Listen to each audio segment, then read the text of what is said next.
ને આ પડોશીઓ માણસ પડોશીઓ માણસની મગજ બગાડી નાખે.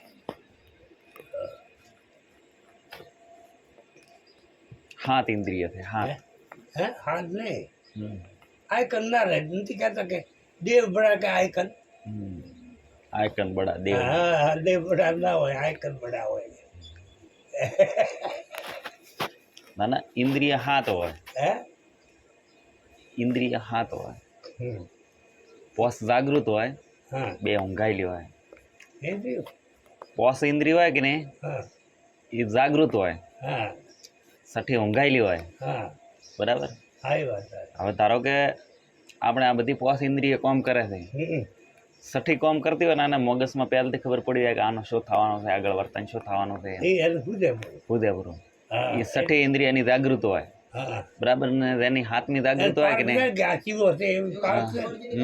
હે એ તો 400 ગ્રામ. એ તો પાર્ક તો ઓશન છે ને. તો આ નાઈન ઘણો નજીક છે. હા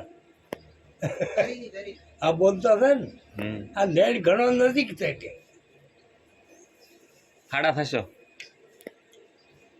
પછી શું કીધું ઉમતા કહો 3 ગુણ કોઈ કસ્તર બુદ્ધ આવે અને 100 ગુણ બધું આવે તો કે પોસમાં ચીપ લગાવો તો કબીર સાહેબ એમ કહે છે કે હવે આમ ઠગ ના આવે.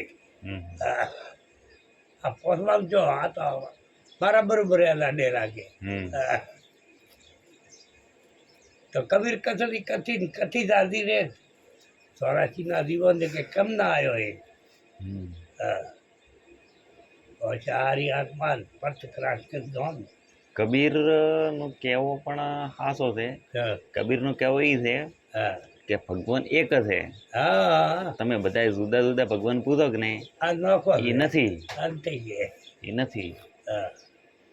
પણ જે કબીર પંથી માણસો છે કે નહીં એ બધા ઊંધા હમા છે. એનું કહેવું શું હોય ખબર હે કે ભગવાન હે જ નહીં. એનું કહેવું એ છે ને એ માણસ એમ નથી માનતા. હા એ આ બોલતા નહીં ઓળખે હોય. ના ના બોલતા ને ઓળખે એ સાચી વાત હે. પણ કબીર તે ઓરિજિનલ કબીર હતા કે નહીં એનો કહેવો કે ભગવાન એક જ છે. બીજા તમે ભલે 18 પૂછો તો ઈ હે પણ એ નથી માનતા ને. હા એ એના પંચમાં છે ને એના કબીરના પંચમાં છે ને. હા હે સાહેબ પંચમાં. હા સાહેબ હા માનતા ના હોય તો એના પંચમાં થાય. ભગવાન તો હે. પાછું શું છે એક તો વંચાવળી ગાજી અને એક મૂળ ગાજીને વાળાને આડું પહેરવું પડે. અને પેલા ફકડ છે ને એને ભલે અડ્યુટા પહેરે ગમે. કોણ ફડાવવા પડે એને. હે કોણ ફડાવવા પડે હોય ફકીરાને. ફકીરી ઓલી ફકીરી કહેવાય. ફકડ છે ને એ ફકીરી કહેવાય. આ તારકા બેઠી.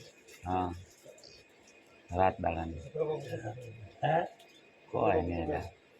એટલે આમાં શું કહેવાય કબીર પંથી. કબીર પંથી.